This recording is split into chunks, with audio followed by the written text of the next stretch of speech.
Vous connaissez cet ami qui annule toujours ses projets, celui qui est encore fatigué ou qui propose de se voir une prochaine fois. Cet ami ne vous évite pas, il se protège. Si vous faites partie de ceux qui sont plus enthousiastes à l'idée d'un vendredi soir en pyjama qu'en sortie, vous allez vous sentir enfin compris. Aujourd'hui, nous décryptons la psychologie de ceux que la société qualifie de sédentaires, mais que la science définit tout autrement. Alors que les extravertis se rechargent au contact du bruit et du chaos, les introvertis et les amoureux de la solitude puisent leur énergie dans le calme. Chaque interaction sociale, même agréable, vide lentement leur batterie. Pour eux, la maison est le seul chargeur qui fonctionne réellement.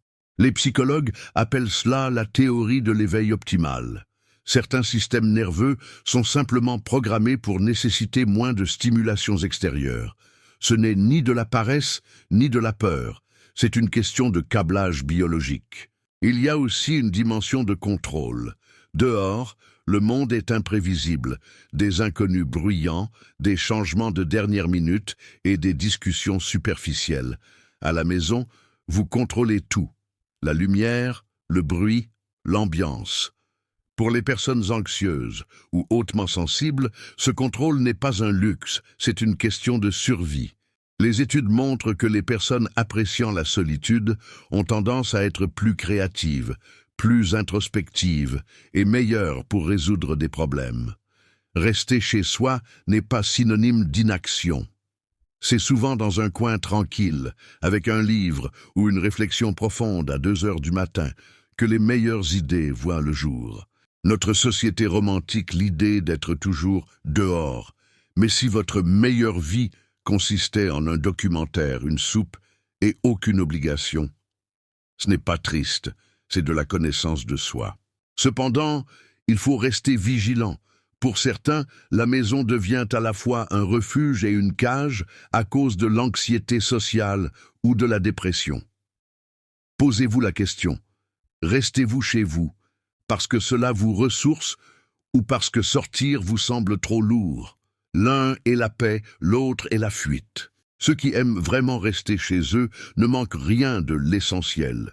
Ils trouvent de la joie dans de petits rituels, le café du matin, la lumière du soleil sur le canapé, ces détails que la plupart des gens ignorent dans la précipitation. En psychologie, on parle de préférence pour la faible stimulation. Ces personnes n'ont pas besoin que le monde extérieur les divertisse, car leur monde intérieur est déjà assez riche. Si vous refusez des invitations sans culpabilité et que vous préférez revoir votre série préférée plutôt que de créer des souvenirs forcés, sachez que vous n'êtes pas brisé.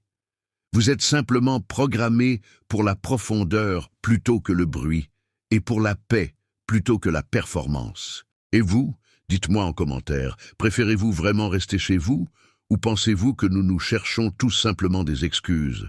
Si vous voulez découvrir d'autres aspects de votre psychologie que la plupart des gens ignorent, abonnez-vous, la prochaine vidéo va vous marquer encore plus que celle-ci.